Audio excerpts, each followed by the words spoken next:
slept about 5 minutes. Thank you, if that. Oh my gosh. I mean, just hearing the stories, to me, is proof that we made the right person famous, right? I mean, this woman who last Christmas gave her team $55 million in bonuses. I mean, she's inspiring the generation. I agree. It's amazing. 100%. And I just admire her so much. Okay, let's talk about the weather. Let's get you outside on this Monday morning.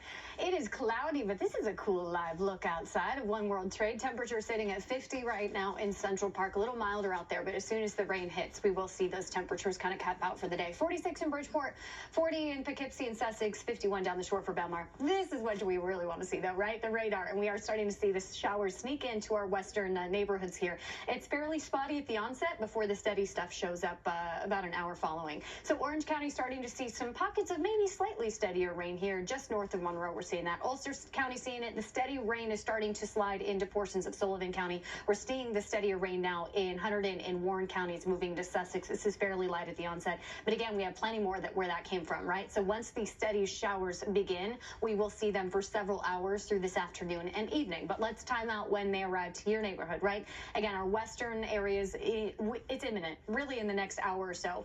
In the city and up through portions of Dutchess County, Putnam, and into portions of Rockland and Westchester County, it looks like closer to 1 p.m. for the steadiest showers. I do think the rain starts falling near noon, and then by about 1 p.m. it's steady. Points east of the city, it might take until 2 or 3 for the steady showers to arrive. But once they're here, we get several hours of this. And within the widespread area of rain, there will be embedded pockets of heavier rain. So there will be, it will ebb and flow the rainfall intensity, but we do expect the steady showers through late afternoon, early evening. If you live in our western suburbs, it looks like the showers start tapering off by 5 or 6. In the cities, by 6 or 7. And by 8 or 9, the further east you live. By 10 p.m., we're dry in terms of what's falling on the radar, but we're not going to feel dry out there. Damp and drizzly conditions with low cloud cover and fog overnight into tomorrow morning. We do anticipate some visibility issues early tomorrow, just given the moisture in the atmosphere, right? And we'll continue with the damp and drizzly conditions with the gray skies through tomorrow afternoon. A few spotty showers are possible throughout the day, and moving toward Tuesday night, spotty showers turn steadier once again. So if you are out late on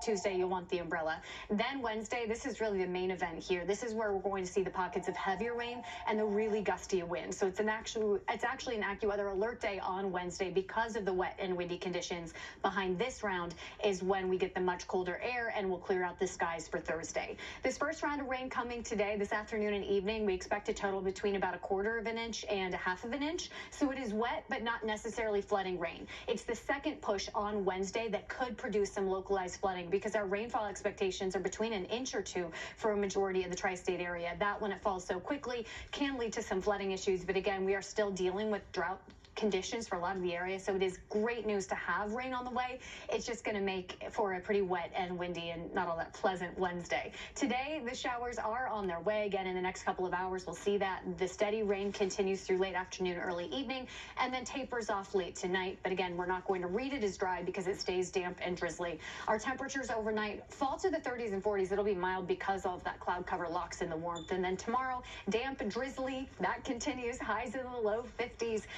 With areas of fog. Wednesday is the wettest day of the week where an inch or 2 of rain could fall, prompting some localized flooding. It's also very gusty, but highs are in the low 60s. Very warm on Wednesday. Thursday, it's weather whiplash, right? We're back to sunnier skies, but highs are capped in the 30s with lows in the 20s. Don't get used to Wednesday. That's right. All right, thank you. Still to come on Eyewitness News Mornings at 10. Historic moments in Paris. Notre Dame Cathedral opened its doors to celebrate Mass for the first time since the cathedral was destroyed by a catastrophic fire. Plus, a pair of movie artifacts go up for auction and net a historic bid. The details of what someone paid for those Judy Garland iconic red ruby slippers.